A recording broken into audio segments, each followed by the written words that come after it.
That Saturday morning was supposed to be simple. The weather was perfect, the neighborhood calm, and after weeks of planning, I was finally ready to host my garage sale. I thought it would just be a chance to clear out some clutter and meet a few neighbors.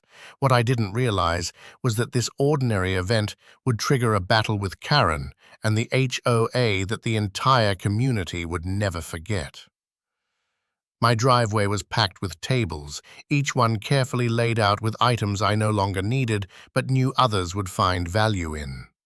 Old furniture, vintage decorations, children's toys, kitchen gadgets, books, and even some tools.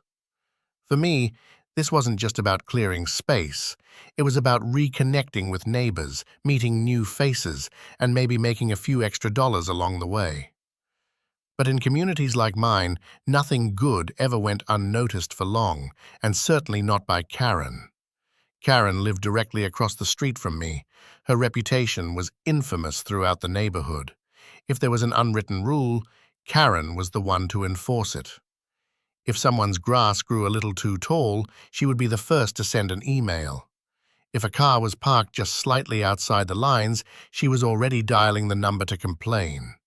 And if something brought joy to the neighborhood, music, decorations, or gatherings, Karen would be there to shut it down. The problem was, Karen wasn't just a difficult neighbor. She had friends on the HOA board.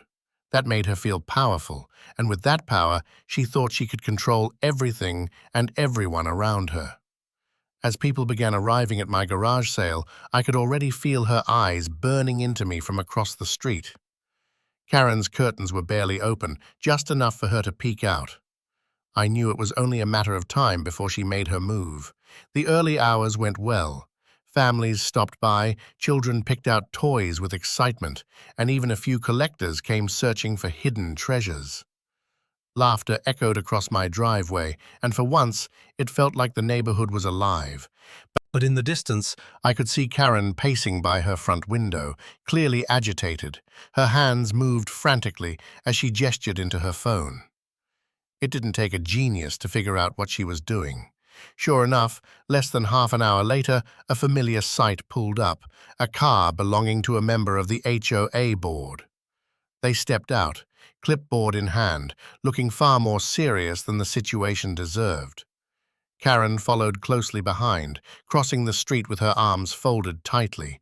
The HOA representative scanned my tables, and the small crowd gathered on my property. They asked me about permits, rules, and whether this kind of sale was allowed under community guidelines. Before I could answer, Karen jumped in, clearly hoping to have the upper hand. She pointed at the line of parked cars, the foot traffic, and the supposed disturbance I was causing.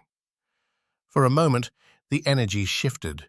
Neighbors stopped browsing. Some of them stepped back, worried about confrontation.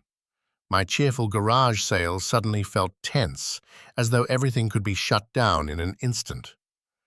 What Karen didn't know, however, was that I had prepared for this very moment. A week before the sale, I had gone down to City Hall to check on the rules. I knew how Karen operated, and I wasn't about to let her ruin my plans. To my relief, I discovered that garage sales in our area were perfectly legal as long as the homeowner obtained a temporary event permit. It was simple, straightforward, and cost next to nothing. I had filled out the paperwork, paid the small fee, and received official approval, a signed document stating clearly that my garage sale was authorized by the city. But I wasn't about to show it just yet. Instead, I let Karen rant. I let her dig her own hole as she complained to the HOA representative about traffic, noise, and imaginary rules she claimed were being violated. She was confident, smug, and absolutely certain she had won. The HOA representative nodded along, jotting down notes on their clipboard. Karen smirked, arms crossed, waiting for me to start packing up my tables in defeat. And that's when I decided it was time to pull out my secret weapon. I walked over to my porch, opened a folder, and retrieved the official permit. The bold seal of City Hall gleamed in the sunlight as I held it up. The crowd that had gathered leaned in, curious. Karen froze, her confidence faltering as her eyes locked on the paper. I explained that I had gone through the proper channels, received full approval, and that the city had granted me the right to hold the garage sale for the entire weekend. There was nothing in the HOA bylaws that could override it. The representative's expression shifted instantly. They read the document carefully, confirming its authenticity. Then slowly, they nodded. The garage sale was legal. It was authorized, and Karen had no power to stop it. The smirk vanished from Karen's face, replaced by shock and anger. She tried to argue, tried to twist the situation, but the permit was undeniable. For once, she had been outsmarted. My neighbors, who had been quietly observing, suddenly relaxed. Some even chuckled. A few clapped. The atmosphere shifted back into celebration, and the garage sale continued, livelier than before. But as Karen stormed back to her house, slamming her door in frustration, I knew this wasn't over. Karen wasn't the type to admit defeat. If anything, the permit had humiliated her in front of the entire neighborhood, and she wasn't going to let that go. She would be back. And the next time, she would come at me harder. The garage sale might have been saved, but the real battle with Karen and the HOA was just beginning. The permit may have saved my garage sale, but in neighborhoods like mine, small victories rarely go unnoticed, especially when Karen was on the losing end. That Saturday afternoon, after her dramatic retreat, I thought maybe the embarrassment would be enough to keep her quiet. The sale went on without further interruption, and neighbors returned to browsing my tables as though nothing had happened. Some even made jokes about Karen's failed attempt, whispering about how satisfying it was to see her plan backfire. But across the street, Karen's curtains remained firmly shut. Behind those windows, I knew she wasn't nursing her pride in silence. She was plotting. Karen didn't see setbacks as lessons. She saw them as challenges, and when Karen faced a challenge, she doubled down. By the next morning, her retaliation had already begun. I woke up Sunday to find 3 bright orange envelopes taped to my mailbox and front door. Each one bore the same intimidating header: Violation Notice from the HOA. The first letter accused me of excessive noise caused by my garage sale. The second cited traffic obstruction due to parked cars along the curb. And the third alleged unauthorized commercial activity, claiming that even with my city permit, my event violated community guidelines. 3 violations, 3 threats of fines, all within 24 hours of Karen's defeat. I stood there in disbelief, reading through the nonsense. None of it held weight, especially since the city had already granted permission for the event. But Karen wasn't aiming for truth. She was aiming for pressure. By flooding me with violations, she hoped I would fold under the stress and cancel the sale myself. Instead, I added each envelope to the same folder where I kept my permit. The day went on, and once again, neighbors flocked to my driveway. But this time, the atmosphere carried a sense of defiance. People knew what Karen was up to, and their support for me only grew stronger. Some told me they had received calls from her, urging them not to attend. Others admitted she had gone door to door, warning residents that I was breaking rules, and that anyone who participated would get in trouble. But her scare tactics didn't work. If anything, they backfired. The more she tried to stop people, the more determined they were to come out and support me. By mid-afternoon, I spotted her again, pacing in her yard with her phone pressed tightly to her ear. Her eyes darted toward the crowd gathered on my property. She wasn't satisfied with the HOA violations. She was clearly trying something bigger. It didn't take long to find out what. About an hour later, 2 city code enforcement officers arrived in their official vehicles. They stepped out, scanning the area with practiced eyes. Once again, the chatter around my tables quieted, and the tension thickened. Karen watched eagerly from her yard, practically bouncing with anticipation. The officers approached and began inspecting the scene. They checked the tables, the flow of people, the parked cars lining the street. For a moment, it felt like Karen might finally succeed. After all, these weren't HOA representatives. These were city officials with real authority. But just as before, I was ready. When they asked about authorization, I calmly retrieved my permit and handed it over. The document bore the city seal and the signature of the same office that had likely dispatched them. The officers studied it carefully, then exchanged a look. After a brief conversation between themselves, they returned the paper and explained that everything appeared to be in order. My garage sale was perfectly legal. They had no reason to shut it down. From across the street, Karen's jaw practically hit the ground. She shouted something toward the officers, her arms flailing, but they ignored her and returned to their vehicles. Within minutes, they were gone. The crowd erupted in applause.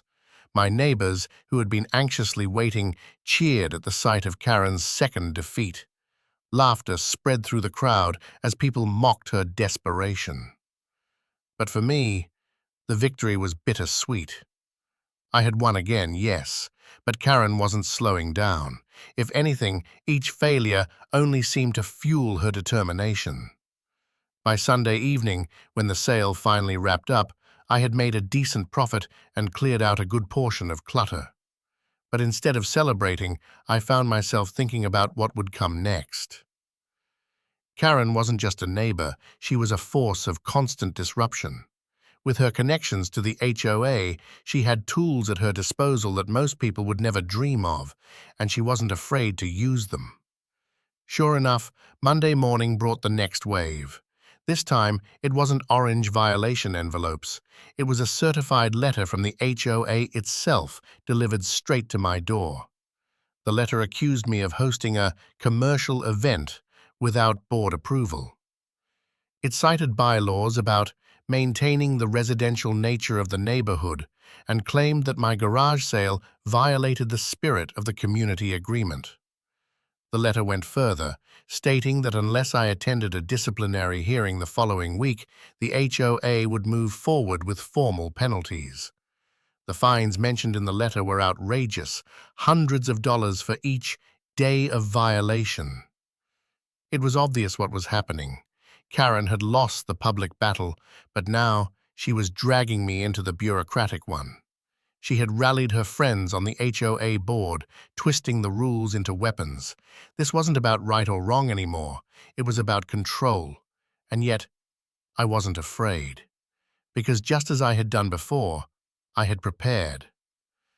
When I got the permit from the city, I had asked the clerk to provide additional documentation, specifically a copy of the ordinance that protected homeowners' rights to hold garage sales with proper authorization.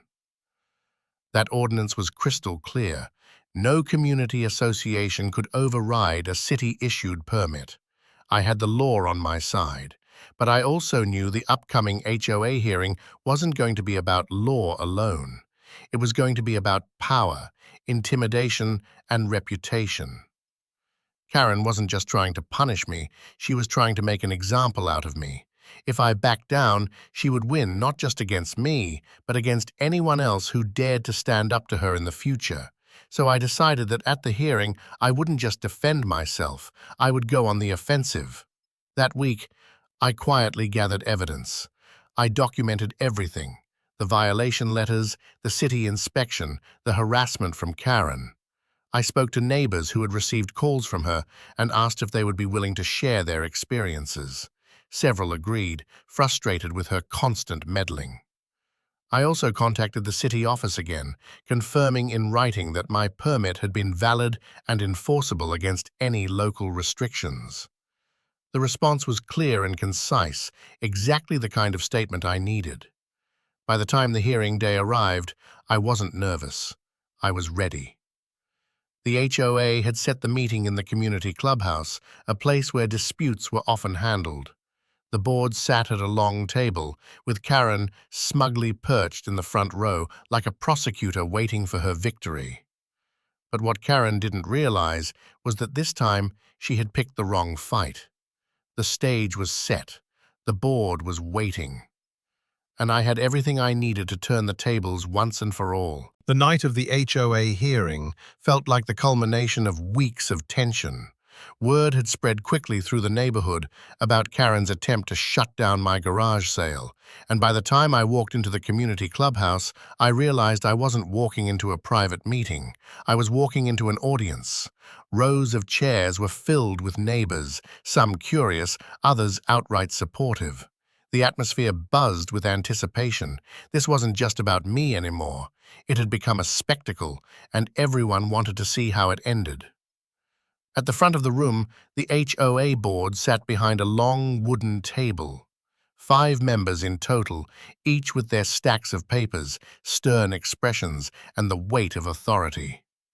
At the far end sat the president, a man known for siding with whichever arguments seemed to keep things calm, regardless of fairness. And there, in the front row, sat Karen. Her arms were folded tightly, her lips pressed into a self-satisfied smile. She had orchestrated this hearing, convinced that tonight would finally be the night she won. The board opened the meeting with formality, reading aloud the list of alleged violations tied to my garage sale. They spoke of noise, traffic, and commercial activity, each accusation carefully written to sound severe. Then, they turned the floor to me. For a brief moment, silence filled the room. I could feel the weight of Karen's eyes on me, the smugness radiating off her as she waited for me to crumble under the pressure. But I didn't. I began by calmly explaining the sequence of events. I described how I had planned the garage sale weeks in advance, how I had gone to City Hall to secure a permit, and how that permit explicitly allowed the event. Then, I reached into my folder and placed the document in front of the board. The bold city seal caught the light, and the room seemed to shift. Karen immediately tried to interrupt, insisting the permit didn't matter, that the HOA's bylaws overruled any city authorization. But I didn't flinch. I simply reached back into my folder and produced the second piece of evidence, a copy of the ordinance itself, highlighted in all the right places. The wording was clear. No HOA regulation could override a permit lawfully issued by the city. The board members leaned in, reading the page carefully. The president adjusted his glasses, squinting at the lines I had marked. Murmurs spread through the crowd of neighbors, some nodding, others smirking. Karen, for the first time, looked unsettled. But I wasn't finished. I then presented the violation letters I had received, 3 in less than 24 hours, all citing flimsy reasons. I explained how these letters had appeared immediately after Karen's failed attempt to shut down my sale. To reinforce my point, I introduced statements from neighbors who confirmed that Karen had gone door to door, spreading misinformation and pressuring them not to attend. The more I laid out, the more obvious it became that this wasn't about community rules. It was about one neighbor's personal vendetta. The final blow came when I presented a copy of the written confirmation from the city office stating that my permit was valid and enforceable. It was official, undeniable, and it left no room for interpretation. By the time I finished, the board members sat in silence, flipping through the stack of evidence in front of them. The president cleared his throat, clearly struggling with the weight of what had just been presented. But before he could speak, Karen snapped. She leapt from her chair, her voice sharp and trembling with anger. She accused me of lying, of manipulating the system, of embarrassing her in front of the neighborhood. She demanded that the board take action against me, shouting about how she had standards to uphold. Her outburst, instead of intimidating anyone, only made things worse. The board looked uncomfortable, and the neighbors in the audience began shaking their heads. Some whispered to one another, while others openly laughed at the display. Karen had overplayed her hand. The president finally raised his voice, calling for order. He reminded Karen that this was a formal hearing, not a personal shouting match. Then he turned his attention back to me, acknowledging the validity of the documents I had provided. After a brief consultation with the other board members, the decision was unanimous. The violations issued against me were dismissed in full. My garage sale had been lawful, my permit had been valid, and there was no basis for penalties of any kind. But it didn't end there. The board went a step further, issuing a formal warning to Karen for abusing the complaint system and harassing other residents. They made it clear that any further misuse of HOA resources for personal grievances would not be tolerated. The room erupted in quiet applause, neighbors clapping softly, some louder than others. It wasn't just a victory for me, it was a victory for everyone who had grown tired of Karen's constant meddling. Karen, red-faced and trembling, stormed out of the room without another word. The sound of the clubhouse door slamming behind her echoed like a final punctuation mark to the night's events. In the days that followed, something remarkable happened. The dynamic of the neighborhood shifted. People who had once kept their heads down to avoid Karen's wrath now felt emboldened. They began pushing back against her nitpicking, questioning her authority, and standing up for themselves. For the first time in years, Karen's grip on the community weakened. She still tried, of course. Old habits die hard. But without the board willing to back her up, her complaints carried little weight. She became more isolated, her reputation reduced to little more than a cautionary tale. As for me, I gained something far more valuable than the money from the garage sale. I gained respect. Neighbors who had once been strangers came to thank me for standing my ground. Some even suggested I consider running for a spot on the HOA board in the future to ensure fairness and balance. It was ironic. The very garage sale Karen had tried so hard to destroy had ended up bringing the community together in a way nothing else had. And every time I looked across the street at Karen's tightly drawn curtains, I couldn't help but smile. She had tried to shut me down, but in the end, she had only shut herself out.